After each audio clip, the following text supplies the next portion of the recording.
Sikiliza, sina mambo mengi sana siku ya leo, au vipi? Na unafahamu fika siku ya leo umenisumbua sana, lakini nimejitahidi kuhakikisha ninafanya kitu ambacho nakitaka ili kutoa huu mgogoro kabisa. Sasa nimemtafuta daktari, na huyo daktari ni professional kwa hayo masuala yako ya kutoa ya mimba. Sasa nitaomba kesho nikupeleke kwa daktari wangu, au vipi, akusimamie mwanzo mpaka mwisho, na ikiwezekana na mimi niwepo, uitoe hiyo mimba, tumalize shughuli kwa usalama kabisa na amani. Nilikuwa nakuheshimu kwamba wewe ni mtu mzima, yaani ulivyoanza kuongea kitaratibu nilidhani kwamba tayari umeshakamilisha, umekuja na hela na mzigo hapa kwamba mimi nikakamilishe huko. Hivi nani anayetaka adhalilishwe? Yaani unipeleke mimi kwa marafiki zako ukanidhalilishe ili kusema kwamba nimetembea na mke huyu mdogo. Una akili? Siwezi kufanya huo ujinga hata kidogo, na sikubali. Yaani mimi unipeleke tu, siendi. Ujue Ziada, wewe ndio unataka mambo sasa yawe magumu.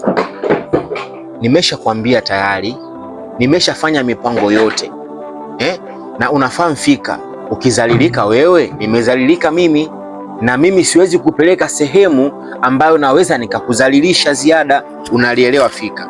Naomba kusiwe na mambo mengi na usije ukaanza kunipandisha mashetani yangu alipolala, kwa sababu mimi nimekuja kistaarabu.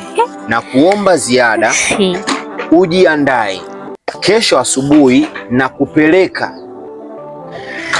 Nafikiri utakuwa umenielewa. Kesho asubuhi na kupeleka tukaitoe hiyo mimba Ziada. Nakuomba sana. Baba, kama mbwai na iwe mbwai tu. Nishakwambia ikifika jioni mimi naenda kulitibua huko. Kwa hapa na kuhesabia tu sekunde, sijui niseme masaa. Maana hata masaa yenyewe naona yanaisha. Na kwa hiyo tunaanza kuhesabia dakika. Ziada, kwa nini unapenda kunichanganya lakini? Wewe ndio unayejifanya unaitaka kujichanganya wewe mwenyewe. Wewe Ziada ndio unayenichanganya mimi. Kwa nini unanichanganya? Kwa nini upendi mimi niishi kwa amani? Haya, mimi ningekuwa basi sitaki nikuhudumie, basi ningesema tusitoe. Nimekubali tukaitoe. Na nimekutafutia daktari. Ziada hutaki. Haya, unataka ufanye kitu gani kwenye maisha yangu? Kwa nini unipeleke kunizalisha kwa au marafiki zako kwamba mimi nionekane kwamba mimi ndio ni mtu ambaye niko naharibu ndoa za watu? Wewe una hakika huyo daktari unamjua? Sitaki. Nimeshasema sitaki na sitaki. Sasa, Ziada, huu moto umeuvamia vizuri saizi. Na huu moto umeuvamia mara ya pili. Kwa sababu mara ya kwanza mimi, Ziada, unataka univunjie ndoa yangu, si ndivyo Ziada? Unajifanya usikii unaenda. Haina shida. Wewe sasa unataka tumalizane kikatili.